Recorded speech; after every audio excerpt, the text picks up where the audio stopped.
And there we go. We are live on YouTube. We are live. Great. Okay, so welcome everyone tonight. I am Allendria Brunjes, editor-in-chief of SkyNews magazine, Canada's Astronomy and Space magazine. With me is Paul Owen, our the eminent Paul Owen, who is our instructor for the night. His astrophotography and images have appeared in newspapers, calendars, magazines, and websites, and he teaches online tutorials to others wanting to start their journey in astrophotography in general. One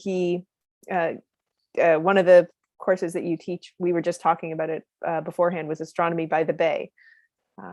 That's and so I see that some people are noting where they're coming from tonight. We've got Waterdown, Ontario, 100 Mile House, British Columbia, Burlington, also Ontario, and we've got hello from Costa Rica as well. Oh, so nice. Welcome to everyone. And if you feel like, cool and windy Northern Alberta, where they just had a municipal election and some turnover, I think. So the winds of change have blown through. Yeah, indeed. So tonight we are, this is lesson 2. I'm hoping that some of you have managed to open PixInsight. You've downloaded the free Lagoon Nebula package and you sent in your pictures to us. A lot of you did, so thank you so much. I was really excited to see some of the work that everybody had done. And now you want to do more. So tonight we're going to be talking about the Messier 20 data. So this is the newest data package that's available at skynews.ca in our Astroimage Editing Contest. Tonight I'm going to spend just a few minutes explaining how to open the files in Photoshop. That was one of the comments that we got about the last one, is that people wanted to see more, just because PixInsight is such a heavy program. Sometimes it's a little bit, there's a price point to it, whereas Photoshop, GIMP, those kinds of programs, there's less of an investment, and I totally understand. I don't have PixInsight on my personal computer, and so I use Photoshop because I'm a photographer, and a lot of photographers in general have Photoshop already. And so if you're just kind of dabbling and trying to decide whether or not astrophotography is for you, sometimes Photoshop is a great starting place. Mm-hmm. For those of you who have downloaded this particular package already, the Messier 20 data, the beginner package actually has the images in TIFFs. So that's the file format of the image. The last beginner package, it had the images in FITS files. I wanted to take a moment tonight just to mention that if you don't have PixInsight or a program that can open FITS files, you can use a program that was, somebody gave me some information, Stuart Heggie, amazing astrophotographer in Ontario.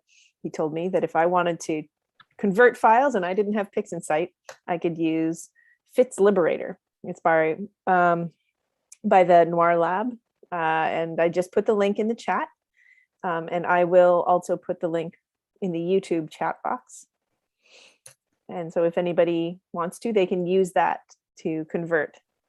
Paul, any comments on that? No, you're covering it perfectly. No, that's okay. Good. That's good. Yeah. Great. And somebody just noted here, Samantha said that she used GIMP to open FITS files and then converted it to PSD there. Awesome. I know Photoshop, when I've used Photoshop, it wouldn't, I'm sure that there are ways to do it. I just wasn't able to open the FITS files in Photoshop. And so I used the FITS Liberator. Yeah.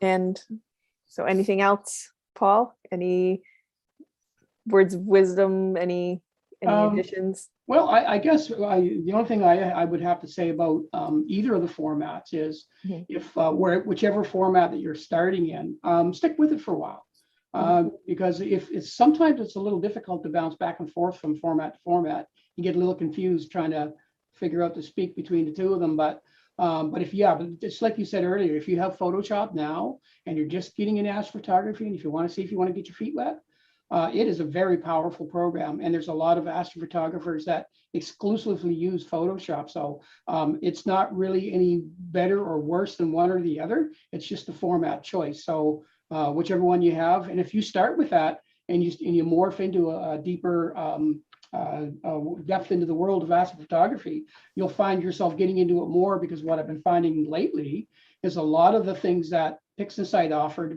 that were almost exclusive kind of tools. Now Photoshop is beginning to have them incorporate or in form of scripts that you can actually incorporate. Not scripts, I call them something different in Photoshop, but like plugins. Plugins, thank you. Plugins, yeah. Yeah, so those plugins are available now. So yeah. So either way. Yeah, and like I was Samantha, who just mentioned that comment about GIMP, she also has taken up Astroimage editing with the data as well. She showed us earlier today the M8 data that she did. Like she fixed it up, and me too. This was my very first Astroimage edit right here using the M20 data, and I used Photoshop.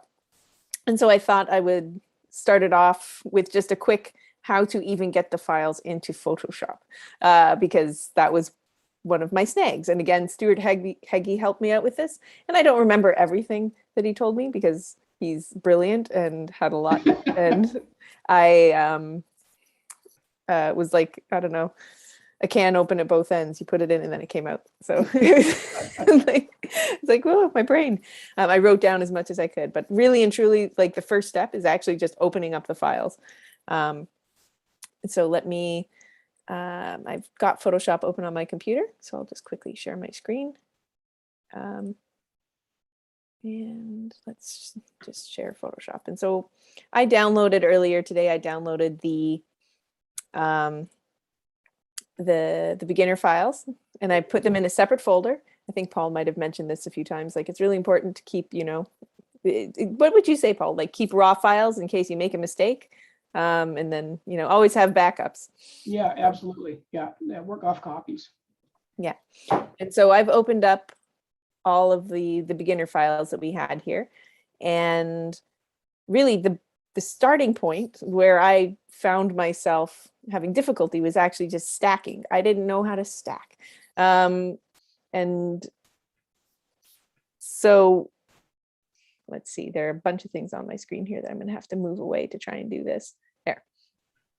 So really it starts with channels up here. If you don't have channels in your window, you can always just find it here and open up channels.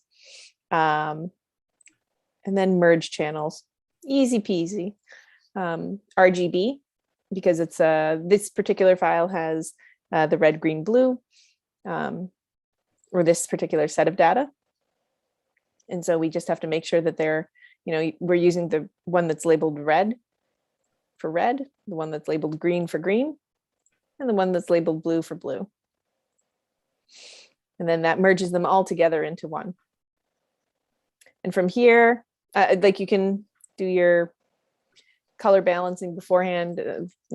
I think it's maybe a little bit easier just to do it like, I'm not going to go through the how-tos or anything, but really and truly, if you just want to, you can just see some of the stuff here. It's like your curves are where it really begins, and you can adjust on like particular color, like on particular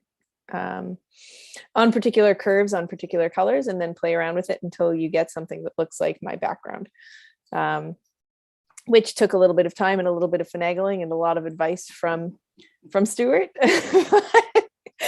But this was my starting point. This is where it really began. And then to merge the luminance was another step.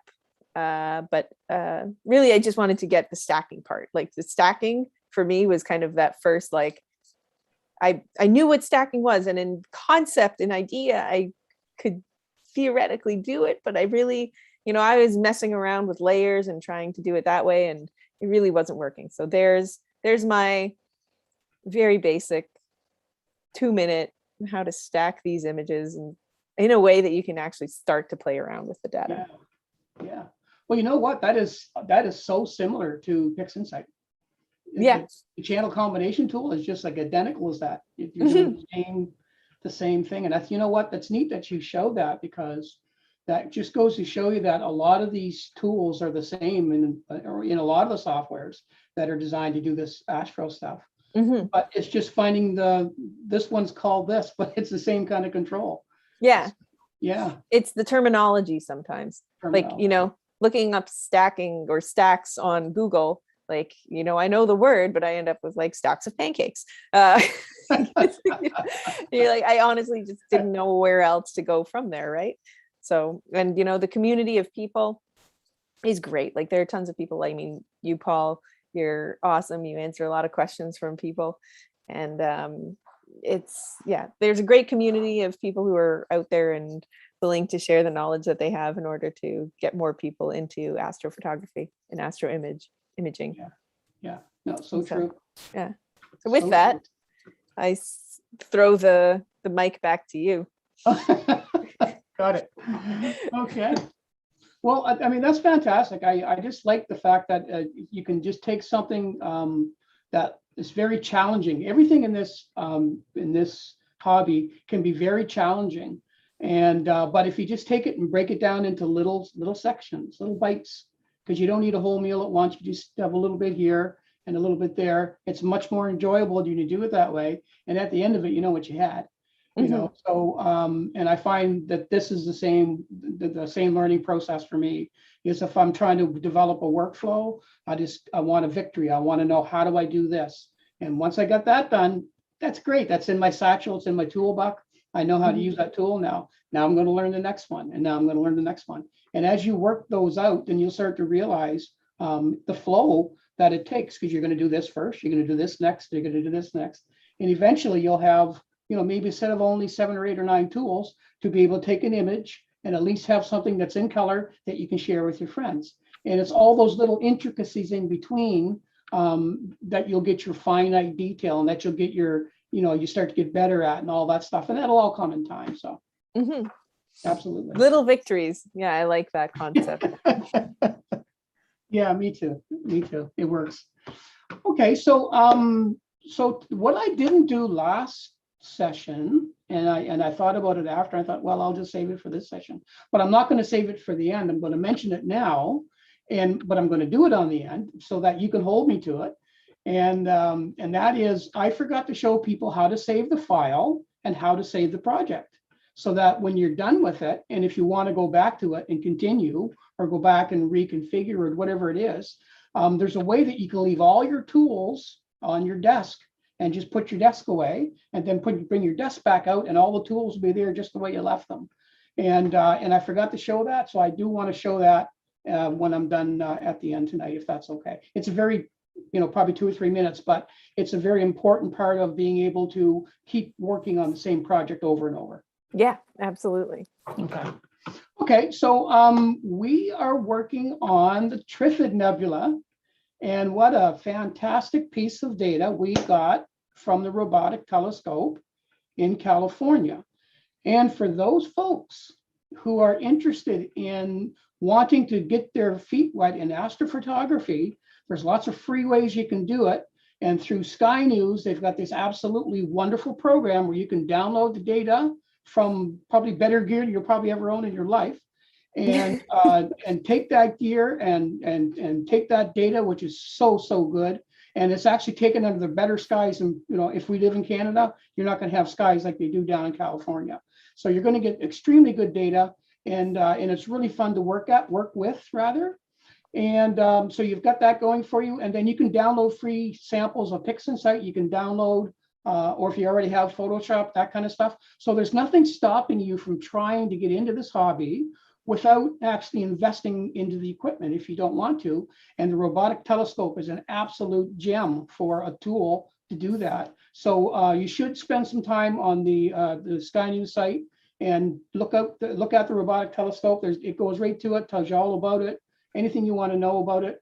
And then anytime Allendria and the good folks at SkyNews want to give you that opportunity to download for free and play with that data, take it, because it is just a treat to work with. So anyway. And I just included the link directly to it. in the chat box as well as on the YouTube, in the Perfect. YouTube chat as well. Perfect. It's been an eye opener for me. It's going to make me buy new stuff. Yeah. I can't help it. I love working with monochrome cameras. What a game changer. It's just absolutely wonderful. So anyway, enough said about that. So let's get into what we're going to talk about tonight. So I'm going to attempt to share my screen. And I'm going to move this over here first. And so if I'm not looking at you directly, it's not because I'm not trying to. And I want to share my screen, and I want to share this one, I believe. And please tell me if PixInsight comes up.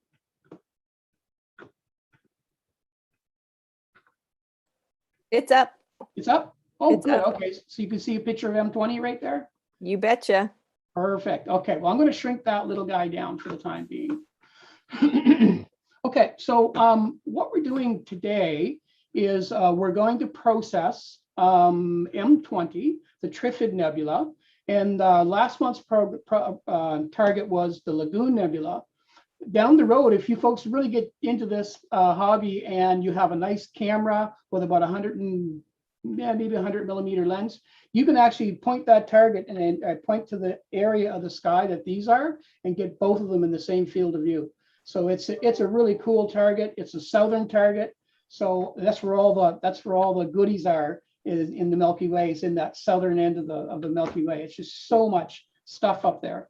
And but so we're fortunate enough that the telescope was in the horizon lower than we are here, because I have a hard time getting these. Even at the best times of the year, they're relatively low in the sky. So so this is a treat to work with this stuff.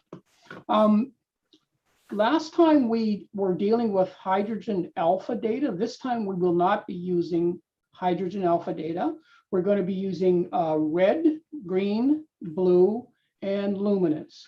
And if you have a DSLR camera or a one-shot color camera, you can still use these same techniques we're going to talk about today, because you can in fact create your own synthetic luminance and be able to do what we're going to show you with the luminance today.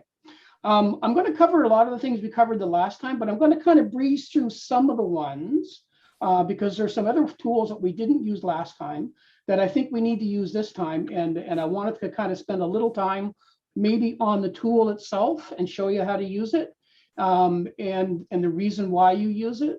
And the reason being is because it's one of the most important tools that you'll use in this whole process. Excuse me. So, so the first thing we're going to do, if you haven't already, is you download your, excuse my mess on the desk, because I've got some things I'm going to show you here. But you download the data. So you're going to download the red, the blue, the green, and the luminance, which is, I don't have. So just give me 1 second. I will get that. And yet these are the beginner files again. Yes, these are the beginner files. And so there's 4 of them. Yep. So when you download them, you can see on my screen, there's the blue, the green, the luminance, and the red. So I'm going to I've already got the blue, the green, and the red on my desk. I just need the luminance. So I'm just going to click on it and open it. And there's my luminance file. So now I've got it. I'm not going to do anything with it right now. I'm just going to tuck it away. Excuse me. But we are going to use it a little later. So to begin with, the first thing that we need to do, which is exactly what Allendria showed you in Photoshop. I'm sorry for these pop-ups. I don't know how to turn them off. So what we're going to do is we're going to take, oh, good golly. Just 1 sec, folks. I am so sorry. I'm going to try to move this to another screen. Oh, no worries. Can I stop sharing? There's a stop share right there. And then I'm going to move this over to another screen and move my tools, because this will be not good. So just bear with me 1 second. And I'm hoping all my tools work on this screen. Okay, and I'll start to share again. And this time we'll be on. Well, this gives me a chance to answer a question here from Dave Evans. He's, Dave is asking, what is the difference between the beginner files and the other files? So, yeah, the beginner files have been calibrated, which means each of these, the red, for instance, has approximately what? I can't remember. We took 8 hours total. of data, if I'm not mistaken. I think it's 4 hours on each target. I think I'd have to look back at it. I can't remember. Yeah, I will double check here. It was 8 hours of gorgeous data. And so it would be about 2 hours, I would suppose, for each red, green, blue, and luminance. And so there's 2 hours of data and a bunch of files, like separate image files for each of these, because it's not just 2 hours with the telescope. Like at one point, it was 2 hours broken up into, I think, 2-minute little bite-sized pieces. And then we stack all of those together.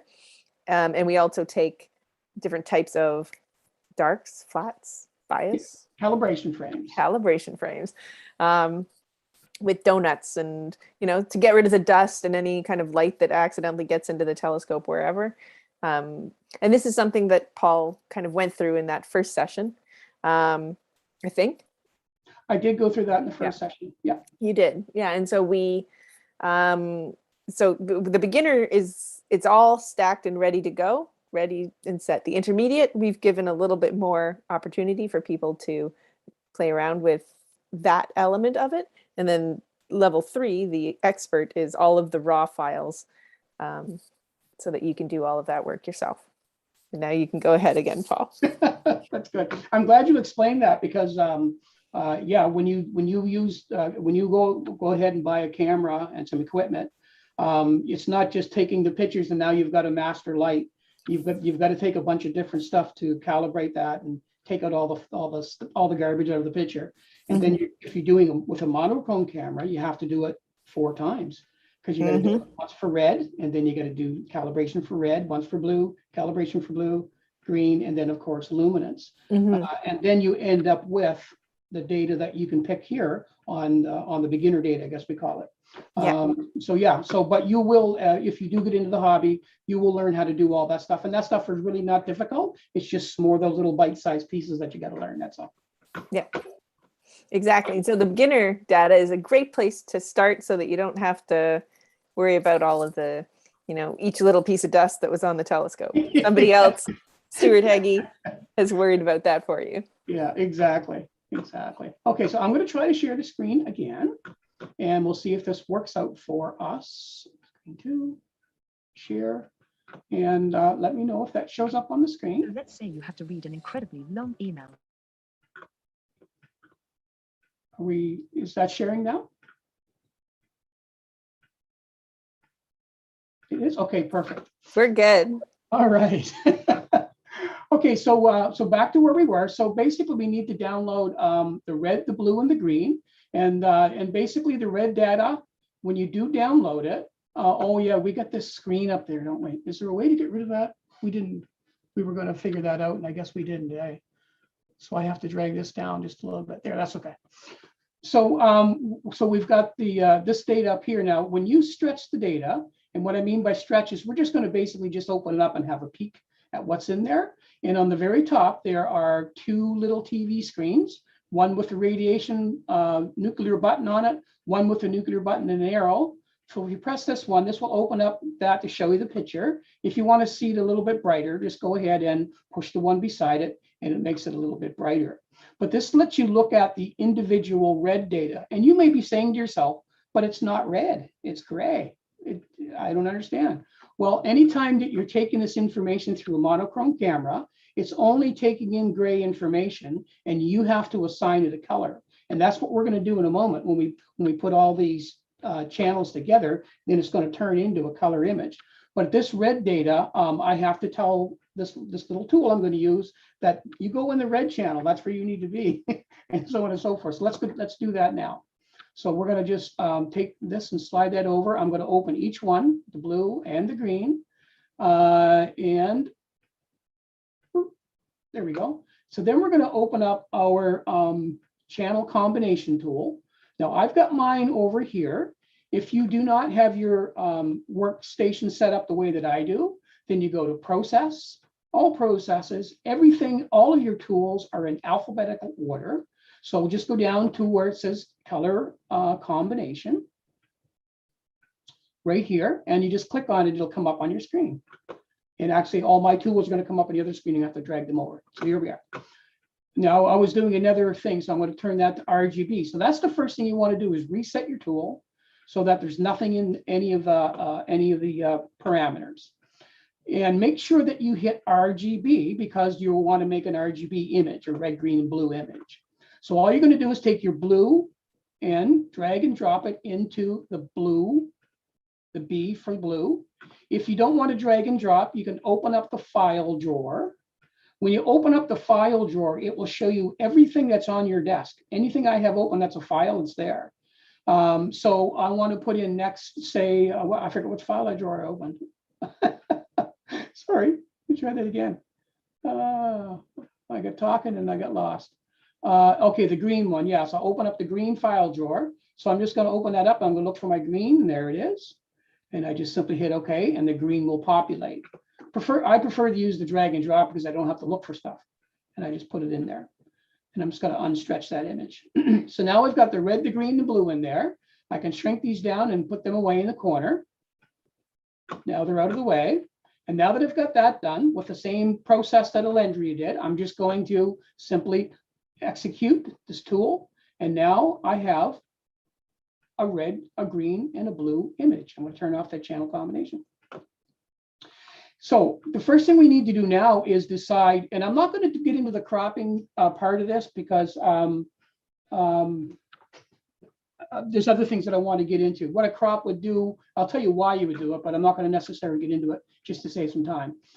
So what we need to do is to open this image up.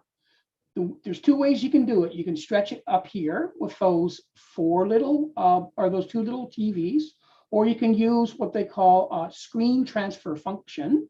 If you do not have it on your desk, again, process, all processes, screen transfer function, open it up on your screen, and then it comes up on your screen. Now, when it comes up, if you're just starting out in this and you haven't played with the screen transfer function, it's going to have this little link button linked in like that.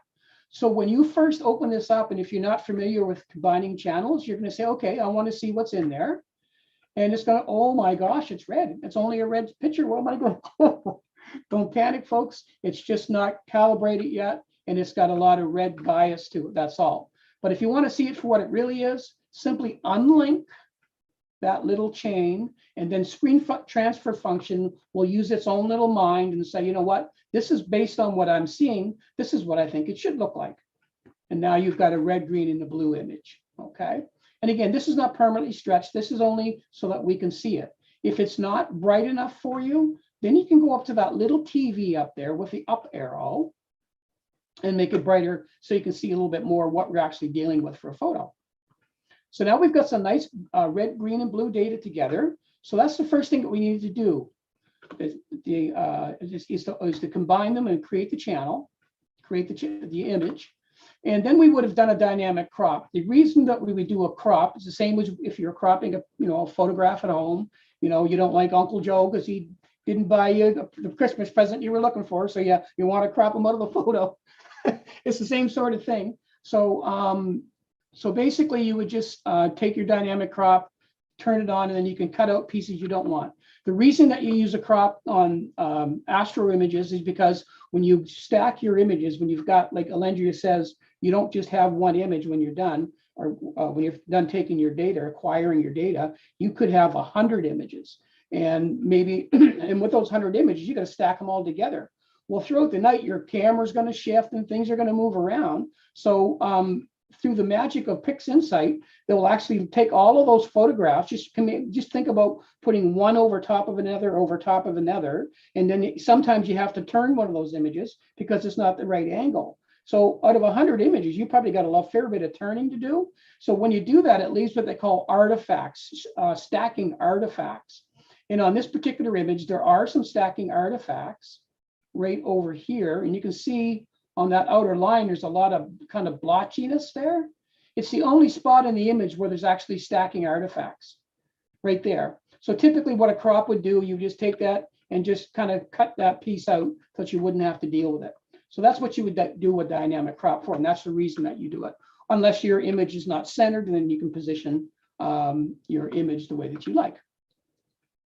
After doing your dynamic crop, then this is what we didn't do the last time, and I want to spend a little time on with you doing this, because there are two forms of what we call background extraction. And what background extraction is, it's the ability to take gradients. And what I mean by a gradient, there could be an uneven corner. Maybe one side's kind of like, actually in this particular image, there are gradients, and this is a good image to actually use this. But if you look at this image, you look down in this corner, and I'm going to make it a little bigger so you can see it. And I'm going to go right to that corner. You can see it's all purple and kind of reddish in this corner. And then down in this corner, it's got that purple and reddish kind of spot to it. Up here, it's all kind of gray and green.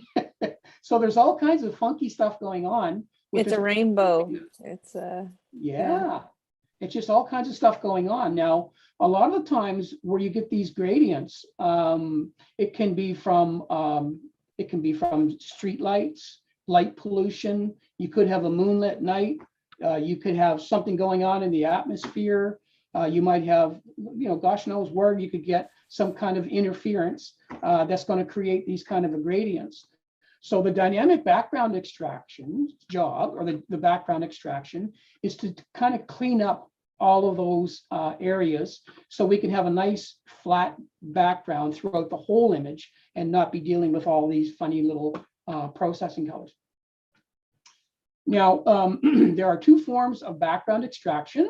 There is dynamic background extraction, which is a more of a hands-on type of a background extraction. And then there's also automatic background extraction. If you've never done background extraction before, a lot of people go to the ABE, automatic background extraction, and they find that they have a little bit of trouble with it because it doesn't always work great, and it won't, because what it's designed to do is to look at an image and to take stock of what it sees and what it thinks it needs to correct without the aid of human eyes. So on some images, the automatic background extraction works great. On this particular image, maybe not so much. So let's have a look and see what happens when I use automatic background extraction on this image. So I'm just going to simply open up the tool. And there's our automatic background extraction. We're going to leave everything at default. And the only thing that we have to do is go down to here where it says target image correction. And what we're trying to do here is decide, do we want to use subtraction? Subtraction takes care of those gradients, the light spots, the dark spots, and all that funny stuff. And do we want to do division? Division will take care of what they call vignetting, which would be darkening of corners. And that can happen for a number of reasons. So in this case, we probably want to do both because there's a bit of both things going on here. So how to use this tool is very simple. Choose the image correction that you want to do. Let's do subtraction first. Then all we simply do is drag it and drop it onto the image using the little blue triangle. And it's going to make a change on this image. Now, what it's going to do, it's going to give us two images. One is going to be the ABE background correction, or the background model. And the other one is the actual image after correction. The reason I want to bring up this background model is because I want to show you what this is trying to do. This is what it's trying to do. I'm going to stretch this and open it up. These are all the things that it saw on the image that were incorrect and is trying to correct. And this is all based on background. So you can see the purples and you can see, the lighter greens in the corners and the very heavy lighter spot in the center, which of course would be in this case, the nebulosity itself. So this is what it wants to try to correct. So this background model. So this is actually what it did. So let's open it up. So here's a corrected. Wow. Yeah, wow, isn't it? So the trouble with this, immediately I'm looking at something that is very uneven. It's very, very dramatic, very too dynamic. The darks are too dark, the lights are too light. I still have tons of vignetting in the corner. I got no evenness to this image whatsoever. So in this case, the automatic background extraction did not do a good job. And a lot of the reason is because Again, we've got a lot of stuff going on, but we also, on top of all of that, this is in a very, very rich, star-rich area in the sky. There are so many stars. It's trying to deal with all that too. So there's a lot of complexity going on in this. So the automatic background extraction is probably not your friend in this one. So let's shrink him down. Let's put him aside. What we want to do now is I want to show you dynamic background extraction. And this tool is extremely powerful. And once you get to use it, it's actually quite easy.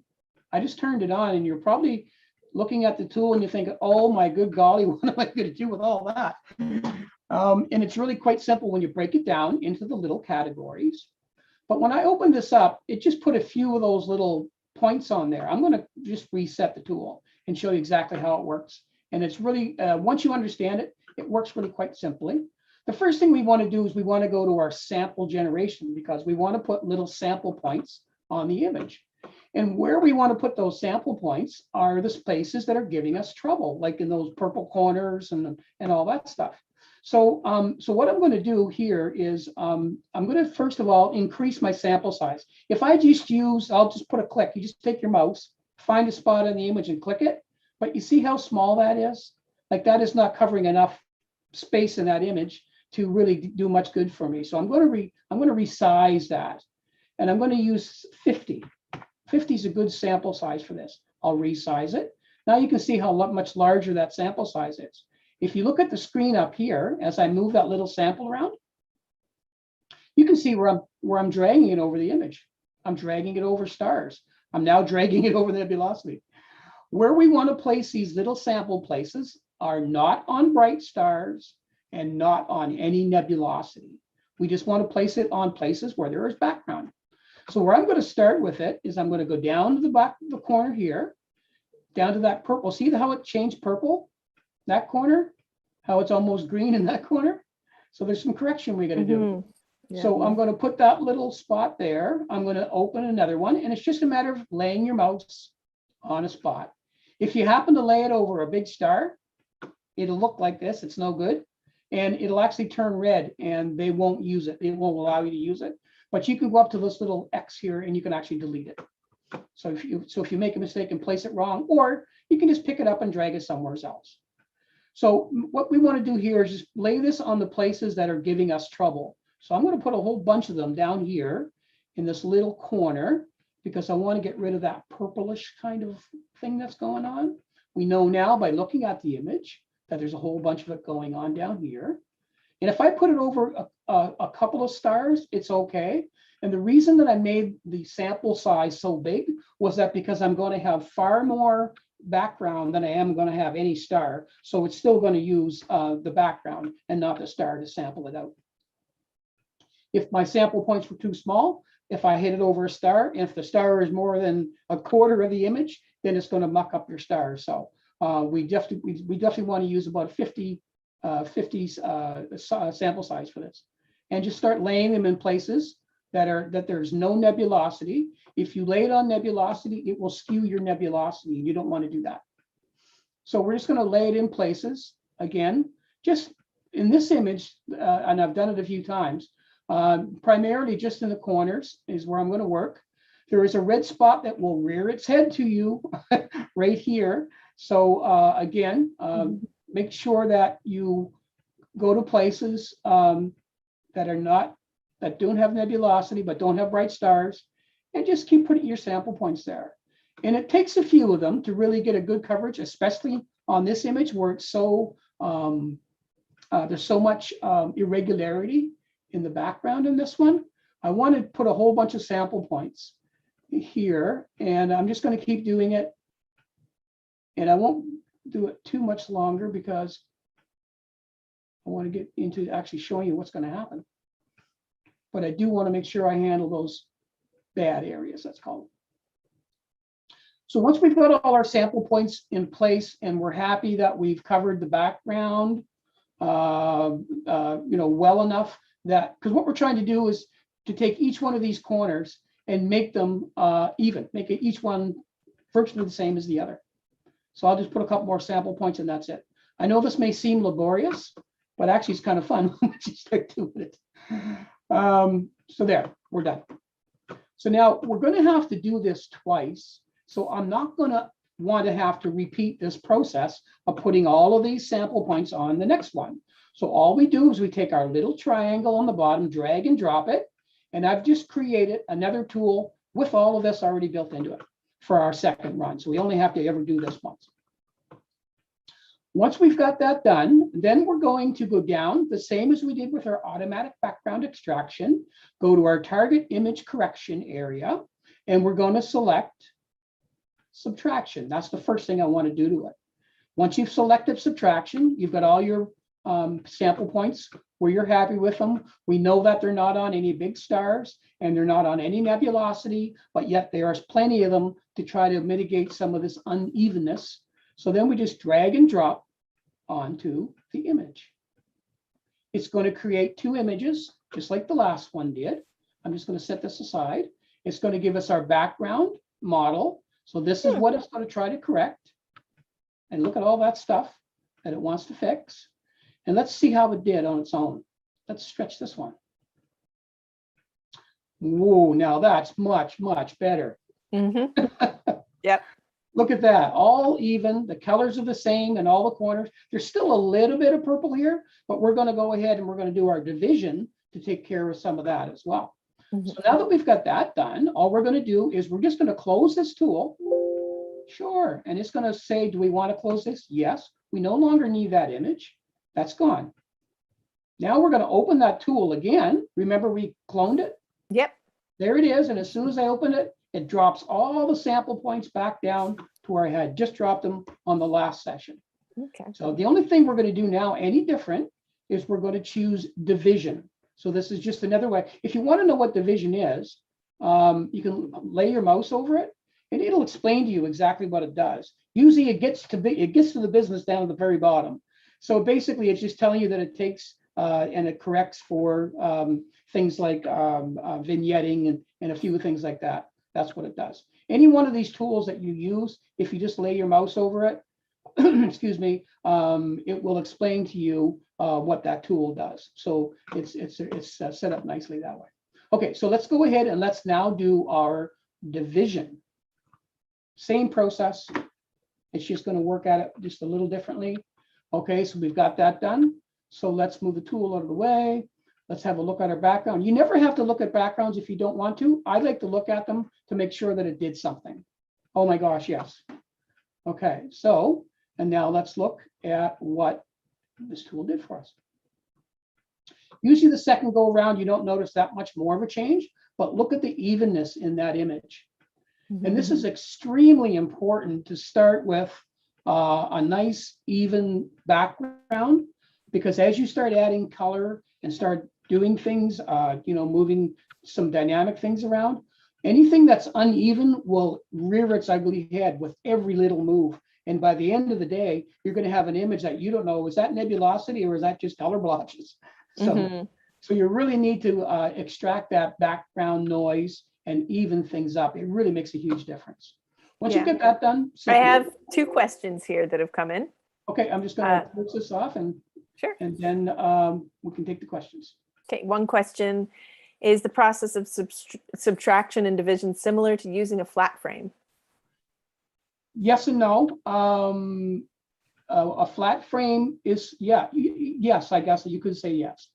What a flat frame is supposed to do, excuse me, is to take away the dark corners of your image. So if you have a telescope and for some reason the chip on your telescope is larger than the imaging circle coming from your telescope, it will create dark corners because it gives you a circle in the center and that kind of stuff. So flat frames take care of that, but also flat frames take care of dust and any other kind of stuff that is in your optical train that shows up, that's maybe smears and so on in your optics. That's what a flat frame will do. So what the division does in this is it considers some of those irregularities. So if your flat frames, for some reason, didn't totally take out some of these corners that you had through your optics, then this will actually help with that as well. And that's what it's designed to do, is to even up stuff that maybe that you couldn't clear out with your calibration frames. Okay. And the next question is, do you ever change tolerance or other settings? Or change, Tolerance or other settings? change. I didn't get the word color. Tolerance. TOLERANCE. Oh, tolerance. Yeah. Tolerance. Sorry. Tolerance. I'm sorry. I didn't. My speakers aren't real good for my ears. Yeah. Yes, you can. You can change tolerances on those. For these sessions, I'm not going to do that. We're just going to keep this one kind of simple. But yeah, there's a lot of things that you're going to do with a lot of these tools, and a lot of these tools I am going to have to change because some of them the defaults work great. Some of them the defaults do not work great, and when they don't work great, then you have to go in and be able to adjust. Say the tolerances. Then that could be for as much or as little background noise as it wants to allow. And anyway, there's a lot of different things that we'll do. Probably a topic for another day.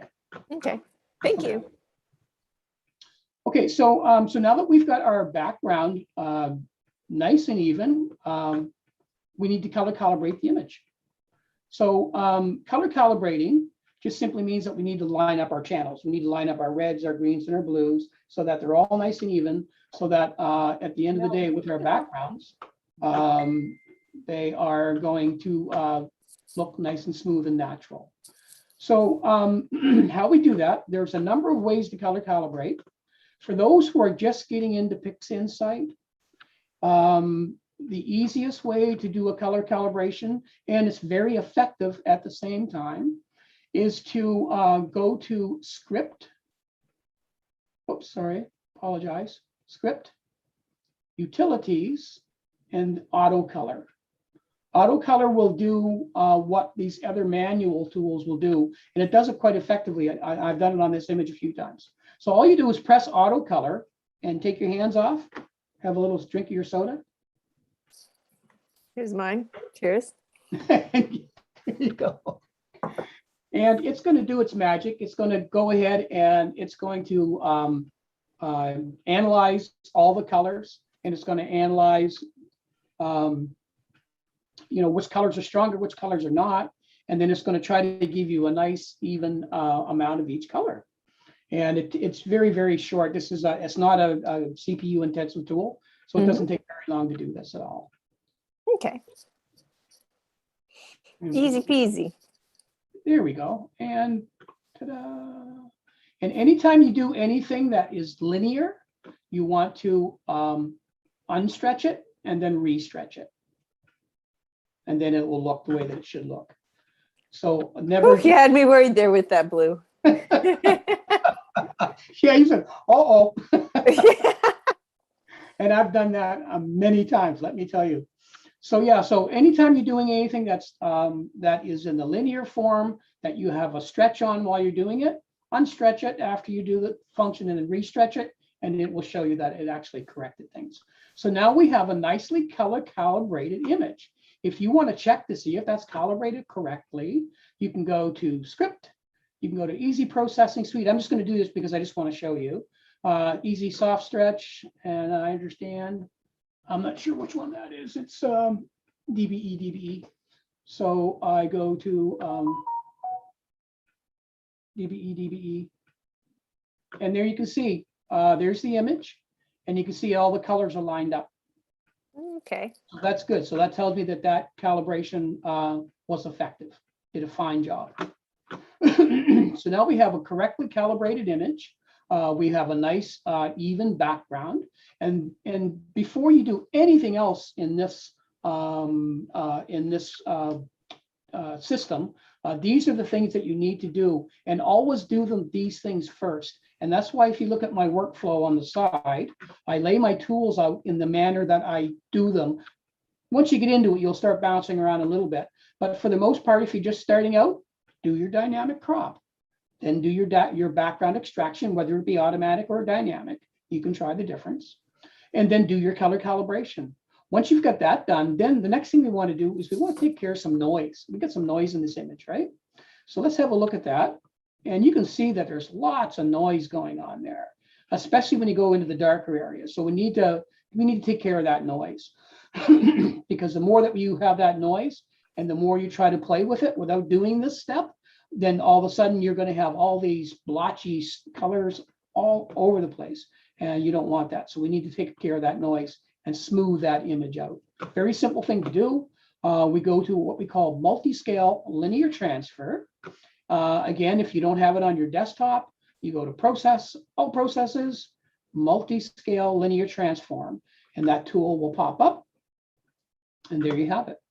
So with this tool, excuse me, we want to mitigate the noise that's in that background. So the first thing we need to do is unstretch the image so that it's back to its linear state. Well, it's linear, but it's unstretched state. And then what we want to do is we want to check preview mask, because what we need to do is we need to create a little mask for this. It's very, very simple. The tool will do it for you. All you're going to do is click on that. When you click on that, you'll notice that all of your control functions here go gray. And the reason being is it doesn't want you to do anything but just make that mask. Excuse me. So then we're going to take and this little circle down here, we're just going to click on it, and it's going to create our mask. And this mask is inverted because it's easier to see what we're doing if we invert it. If I didn't invert it, I'll take the inversion off so you can see. It'll just kind of go black, and it's kind of hard to figure out what you're actually masking. So when you invert it, it just makes things much easier to see. So this image needs it needs noise reduction all over it. So all we want to do here is with the top slider where it says amplification, this is where we're going to actually affect. If I put it too strong, it's going to hide virtually everything. It's going to go black. And when you first open this tool, if you haven't used it, the default is 200. It might look black and you may think, what have I done? You've done nothing wrong. All we need to do is drop this down to about probably 40 or 50, and then it will show the image. And the areas that are shady and that are really black, they are masked out. They're protected against any kind of noise reduction. Okay. But we want some noise reduction on this. So that's why we don't have the black. And we want a lot of noise reduction in that background. Now, the smoothness down here, which is the next button below, what it does basically is it takes your stars, and it's kind of like a feather button in Photoshop. You know how we got a sharp edge, and you don't want the sharp edge to be too sharp because it just looks like it's something blade over top of something else. It's like a blending kind of a thing. And that's what the smoothness does. So if you push this smoothness up to about, say, 1.5, 1.7, it'll give a nice feather edge to the stars. So you've got a nice smoothing effect happening between the protected and unprotected region. Once you've got that done, simply turn off your preview mask, uncheck the preview mask, and now your tools are back. All we're going to do now is restretch our image so we can see what we're doing. And then we're going to simply take a little preview. So we go to our little preview area up here, which is that little piece of paper with a shadow. Click on it once, and then you can drag over any area with your mouse. Simply click down and drag it, and you can make a box as big as you want. So the sample that I want to sample is I want to sample some of the dark sky because I want to make sure we're taking care of noise here. And I want to sample some of the nebulosity, which is the brighter part, and make sure we're taking care of noise there. Excuse me, a little dry tonight. So now that we've got that done, all we have to do is simply press preview, and there's our preview. The reason I'm using a preview is because I don't want to affect the whole image right away, because it will take longer to apply this tool to the complete image than to a little small part of it. And that way there we can look and make sure we get things done. If we have to adjust it 2 or 3 times, it'll take a lot less time because we're dealing with a smaller part of the image. So now what we're going to do, I'm not going to use the defaults just because the fellow words ever change. I'm going to change it because I want to show you that in some cases we have to. So how this layers or this noise reduction works, it works in layers, and you can put as many layers on as you want. You can put all kinds, but the default of 4 is a good amount of layers. Some people only use 3, depending on how good and clean your data is. So if I'm going to use 4 layers on this, I might think that 5 might be a little aggressive because the first 2 layers really are the ones that affect this the most. So if I want to reduce this layer or this layer of noise reduction, I go down to my noise reduction, make sure it's checked. And you'll notice if I slide this slider down to say 4 or 3.5, it's now 3.5 up here. If I adjust the amount, it'll adjust this number here. And if I adjust how many times I want it to happen on that layer, it'll happen here. So these three tools adjust those three numbers. It's just quite that simple. So all I'm going to do is I'm just going to be a little less aggressive with that top layer. And let's see how this affects it. So once we've got this all chosen, there's nothing else that we have to adjust. We're simply going to drop, drag, and drop. And PixInsight will do its work. And magically, some of this noise should just disappear.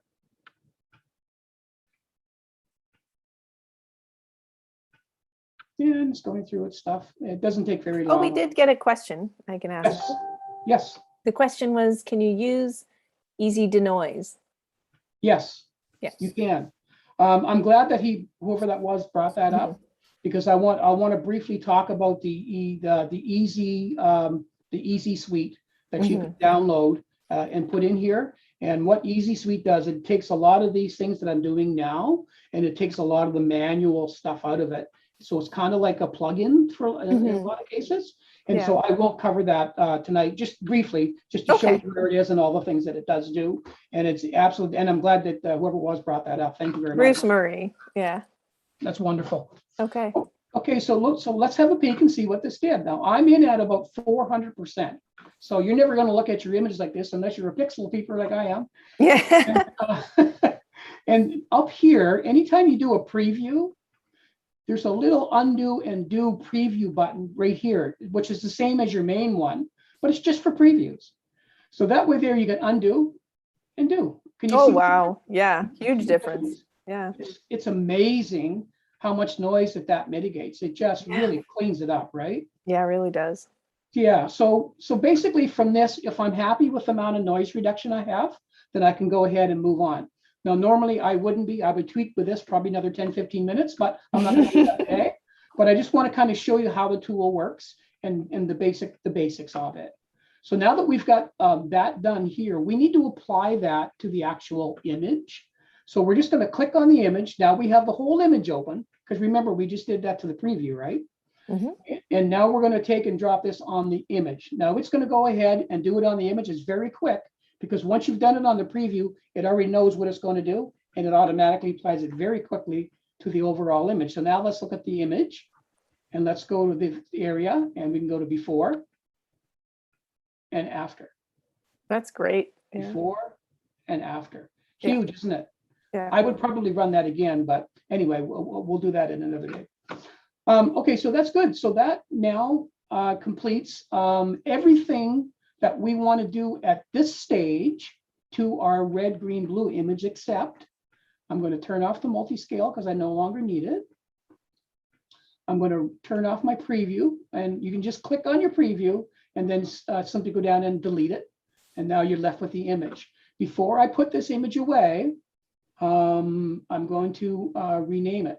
So you simply hover over the name of the file and go to identifier. And we're going to recall this. I'm going to call this RGB. I'm going to use capitals because I have another RGB image on the thing.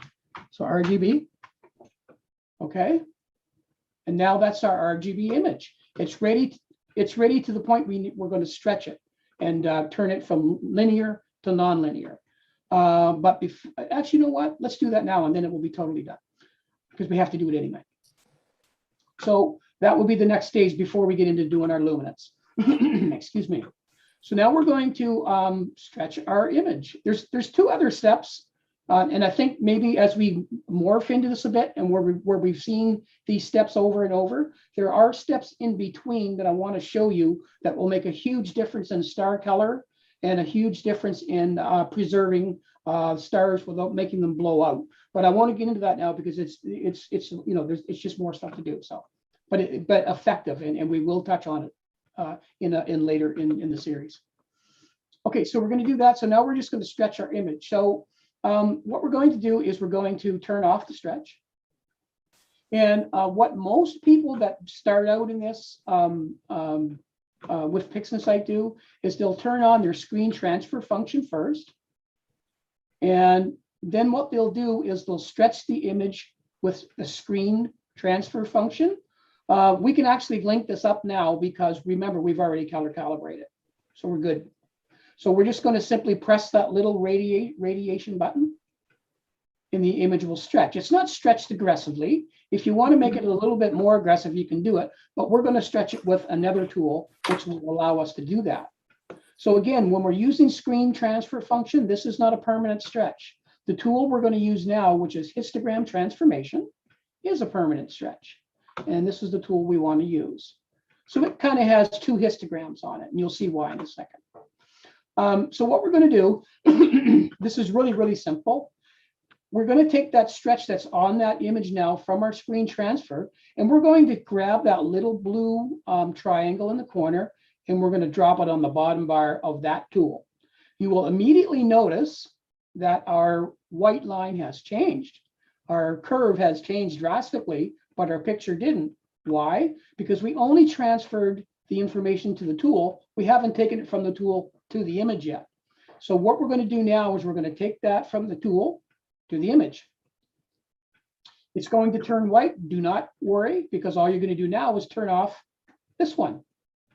Now you have permanently stretched. You can put this tool away. You do not need that anymore for the time being. So now we have a stretched image. So now all we want to do here is just stretch this just a little bit more. So we're going to create a preview. And again, anytime you see that little blue circle, that's not solid. This is a real-time preview screen, so you can see what you're doing. This is still stretched, so we're just going to reset the tool, and there we have our screen.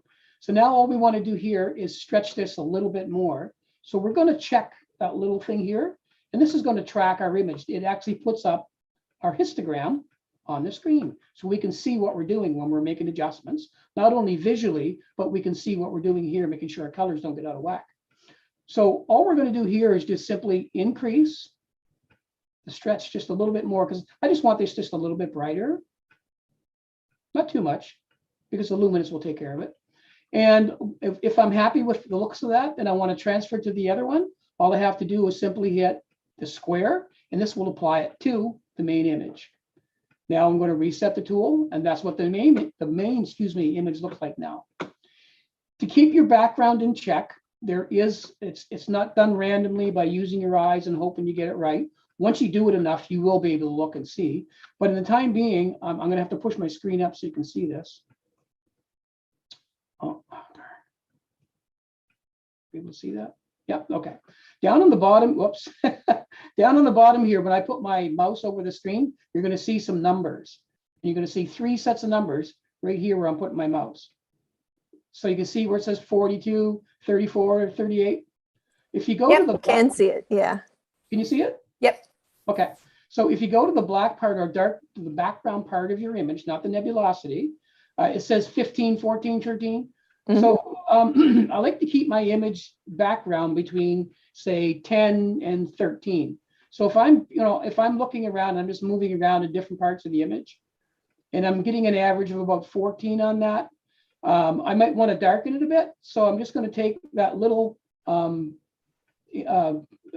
on the very end, which is for your dark parts of the image, and I'm going to push it up.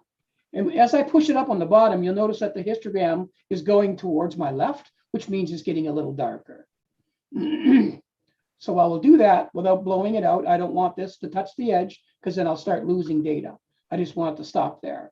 Now, when I hover over those dark places, my numbers have dropped. Now I'm down to about 10, 11. So I'm good with that. That's the background where I want it. So I'm going to apply that to the image. And now my permanent stretch is done. I can turn off the histogram tool, turn off the preview. Now that image is ready to accept the luminance when it's ready. Okay. So this is the one that you'll work a fair bit on. When you're doing RGB data with luminance, you have to do a lot of the same things with the luminance image to bring it to the point where you can put it over top of the color image. Any questions to this point? I don't see any in the Q&A and the chat. Not in the chat either. Okay, good. Then we'll continue. So now we've got that done. We're just going to put that away. That's our RGB data, and that's complete and ready to be stacked. Stacked, combined actually. So now we're going to take out our luminance data. So a lot of the things we did in the first image, we're going to do in the second. I will go through them much quicker now, just to save some time. So what we're going to do first is we need to, I'm going to drop that down so I can see what I'm doing. We're going to need to just open up the stretch so we can see what our image looks like. We're going to run our DBE. We've already got this process that we saved from the last one. Simply open it up. It automatically drops in exactly all the same things that was on the other one. So we don't need to go ahead and put all those data points on there. They're already on there. And so we're going to do our subtraction, drag and drop. It will give us our two images.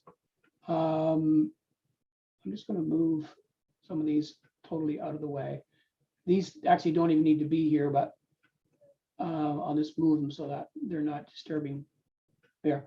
So this is the background, and we know what the background did. If you want to have a look at it, you can, so you can see that it's doing some work. And so that's that image done. So we're good with that. So then what we're going to do is we're going to turn this one off. Yes. And we're going to get rid of that image. And we're going to push this over. We're going to stretch him again. Then we're going to do the same process one more time. This time we're going to do our division. Same thing. Division, drag and drop, and it will go ahead and give us two images. Our background, which we already know that. I'm not going to bother showing you that again. And this is our new image. We can now get rid of that tool and that image. So we now have our image that has the dynamic background extraction done to it, just like the first one. So we don't need to do color calibration because it's luminous. There is no color. So we need not to do that step. However, we need to do a step, the multi-scale linear transfer. We want to do our noise reduction. At this phase and down the road, this is another tool that I will talk about. It's called deconvolution. This is where we would actually take and try to regain back some of the resolution that is lost through taking this stuff from us being on Earth and not being out there, and the things that we have to shoot through to get it. We lose a certain amount of resolution because of that. And with this deconvolution, it'll actually restore some of that resolution, but we'll do that down the road. But this would be the stage that we would do that if we were going to do that stage. So right now we're going to do some multi-scale linear transform, the same as we did before. We know now that what worked on that image was by simply taking that down to 4.5, and we were good with those settings. We still have to do our mask just to make sure everything is covered properly. So we're going to unstretch it. We're going to do our preview mask. We know that 200 is going to make it probably a little too dark. So we're going to bring that down because we just want a little bit of coverage, not much. And we want to smooth out those edges on the stars. So somewhere around 150, 160 is fine. We're okay with that. And then we're going to turn off the preview mask. That again allows us to make adjustments should we decide to do so. Let's restretch our image. And again, just like we did before, we're just going to create a little preview. We're going to open up that preview and we're going to cover a part of the image to make sure that this in fact is going to take care of that noise. And you can see there's lots of noise. So then just like the other one, we're going to drag and drop it. Just that simple. And we let PixInsight do its wonderful magic and look at that. Oh my goodness. Before, after. Can you see that?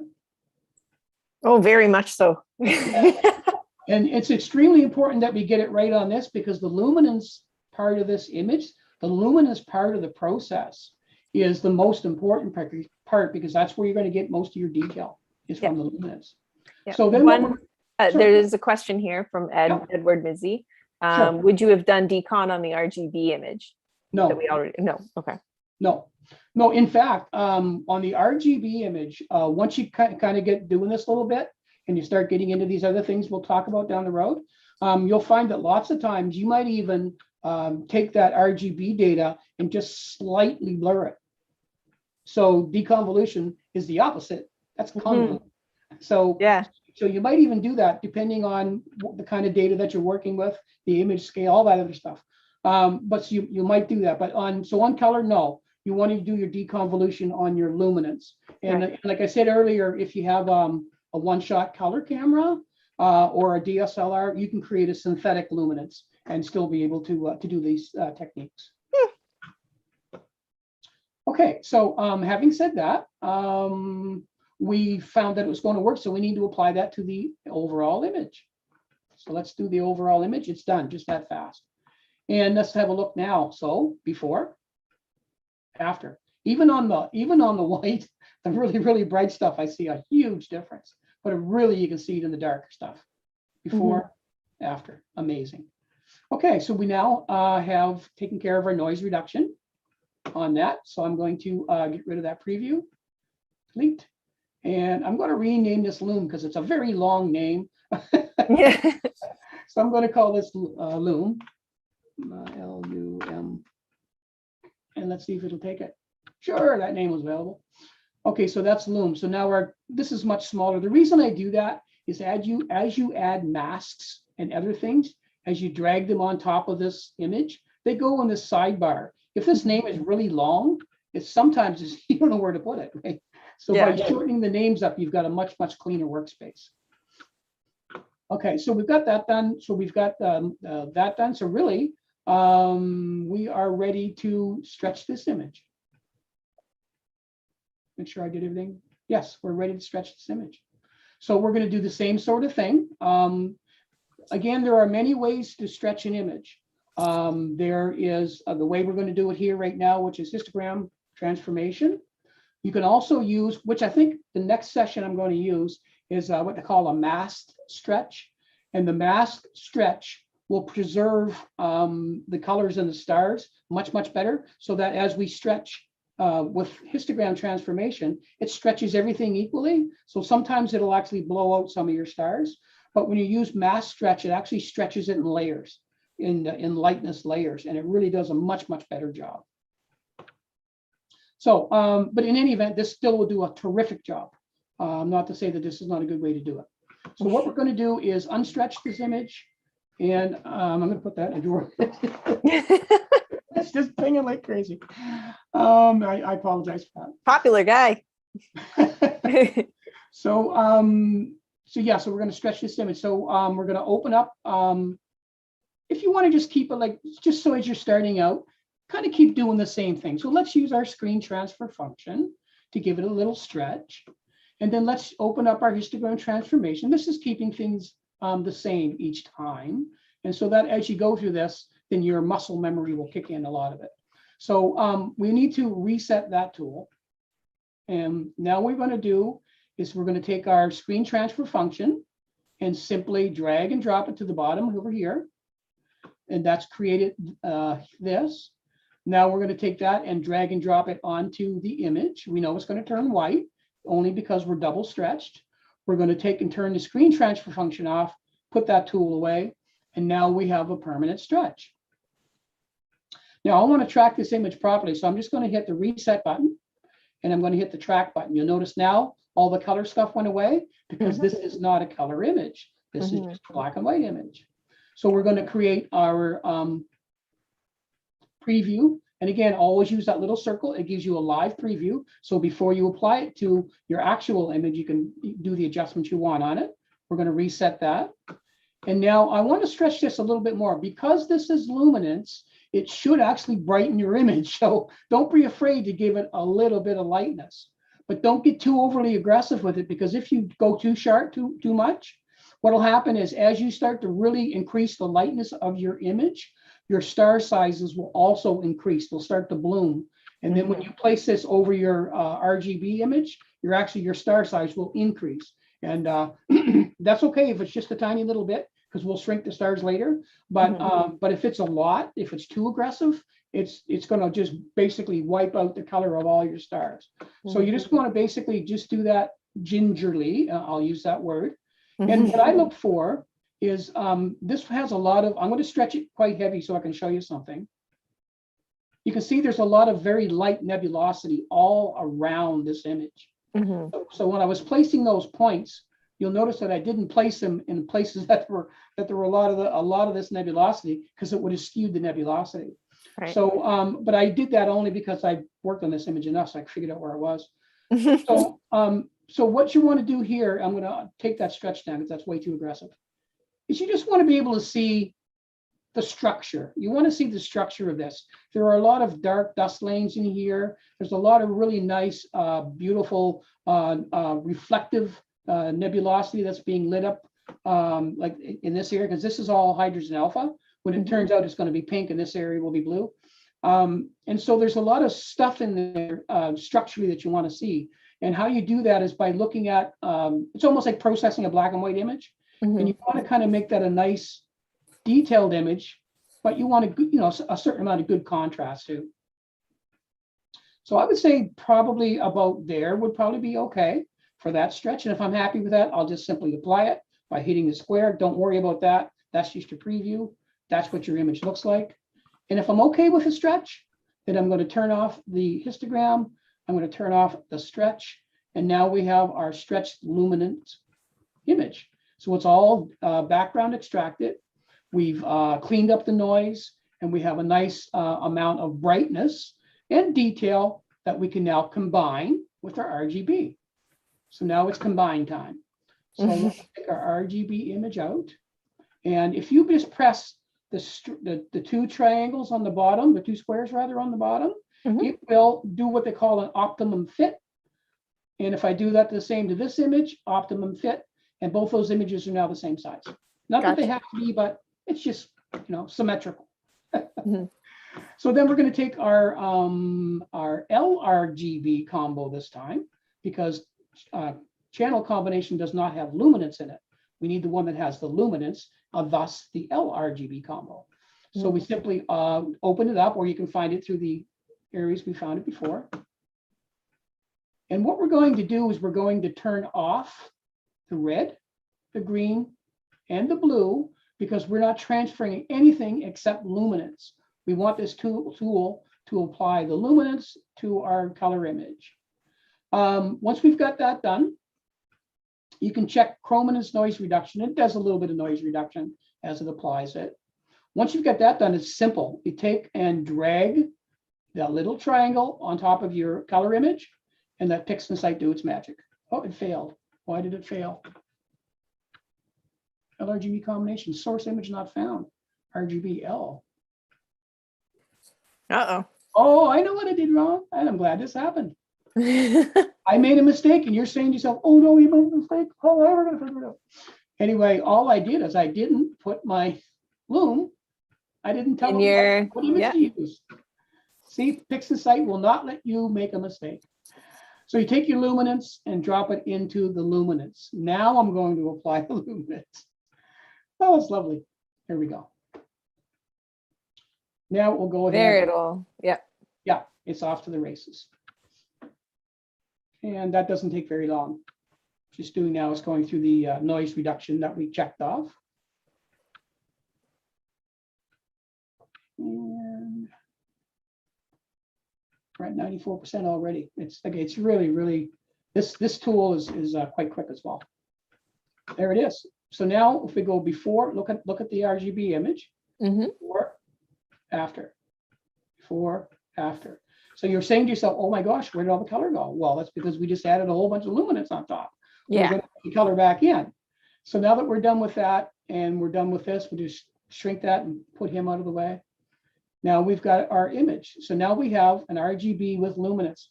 What I want to impress upon you here is if I turn this off, see you lose everything in the shadows, right? Yeah.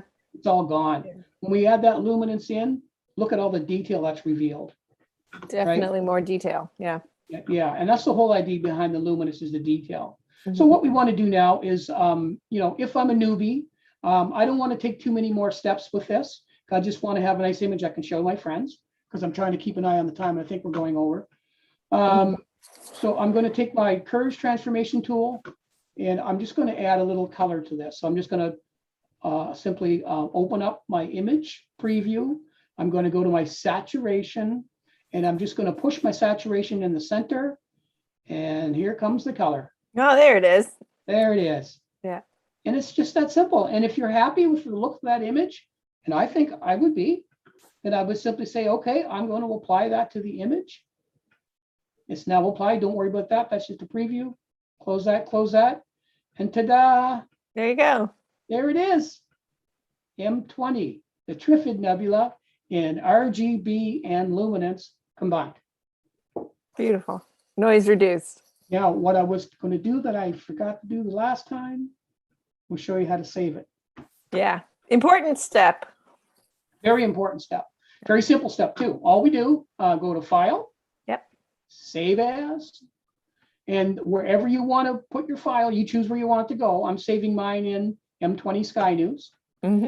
And down here, you can name it. I leave the RGB in there just because I want the identifier. And I'm going to call this M20 October 19, 2021. And 2021. And then all I do is hit save. PixInsight's going to say to you, how do you want to save it? 95% quality? And do you want to save it with an ICC profile? Yes, I do. Okay. Okay, and this saves the JPEG. I just saved the JPEG. I could have saved it as a TIFF. I could have saved it in many different ways. Okay. If I'm excited, I was up all night. I got my data. It's 4 in the morning, and as soon as anybody opens one eye, they're going to see this on their computer screen. So I'm getting it on there. Yeah, you're saving it as a JPEG and then throwing it up on Instagram. Yeah, and then social media. But if you want to save the project, because this image truly is far from being done, but this is some of the stuff that we want to do. So you go to File and Save Project. Right here. Perfect. Yeah. And then the first thing it's going to ask you, how do you want to save it? So you open up this little file, and then you name it. So we're going to say M20 with Allendria. And I hit save, and now it's in there. Then I hit the bundled project. Click on it and hit OK. And what that's going to do, PixInsight is going to roll through anything that's on that screen, that's on that workspace. It's going to make a copy of everything exactly the way it is, and it's going to put that away for you. And then when you're ready to work on it again, you just open up PixInsight, just click on where it says open up previous file, most recent file, and you open it right up, and there it is. Perfect. And so all of those toolbars on the side as well. Does it say? Yeah. Or do they just open every time that I open PixInsight?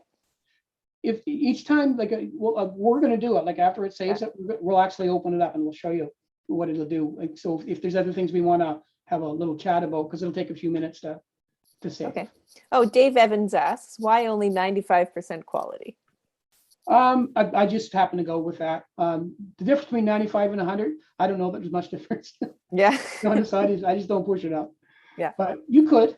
Maybe one day I will, and I'll put them side by side, and I'll kind of see the difference, see if there is a difference. Probably a good exercise, actually. Okay, we're saved. Okay, so then we just turn off PixInsight. Unsaved pixel data will be permanently lost. So I want to exit, sure, because I trust PixInsight. And then what we're going to do is we're going to open PixInsight again. So I'm going to go to PixInsight. I'll just open it up. It's going to open on my other screen. I'll have to move it over, so just bear with me. And it's going to open with no icons or anything. As you can see, it's like, oh, what happened? But what we're going to do is we're going to go to File. We're going to go Open Recent, Open Project Files, M20 with Allendria. And we're going to open all of that goodness that was in that file. And that just takes a minute because it's got to go pick up all those things. Yeah. It's going to pick up our mess we left on the desk. And all the TIFF files and all the stuff that we left over. And there you go. Everything's there. All of our tools. There it is. Anything we've done, it's all there. So that's how you save a picture. Just to, if you're more, if you still want to tweak it in Photoshop, a lot of people do.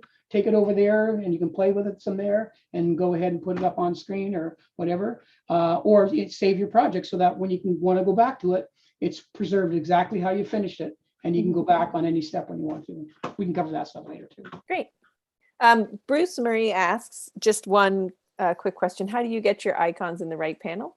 Could you just maybe walk through one more time how you would put one there? Because it was fairly simple, if I recall correctly. It is, yes. So what you do is you open, let's say I want to put, like, I don't have deconvolution over here. So I want to put my deconvolution file tool on that side. I just simply go to process, all process, find the tool, deconvolution right there, open the file, the tool, I'm sorry. Then I'm going to take and I'm going to drag and drop it on the desk. I'm going to name that file by simply changing my icon identifier, and I'm going to call it decon. And I'm going to hit OK. So that's now known as my decon file or decon tool. So I can now turn this off and my decon tool is there. I can just simply put it into my tool pouch and I can right click on it and I can save icon identifier right here. And I'm going to save it as that, and that's now in my tool set.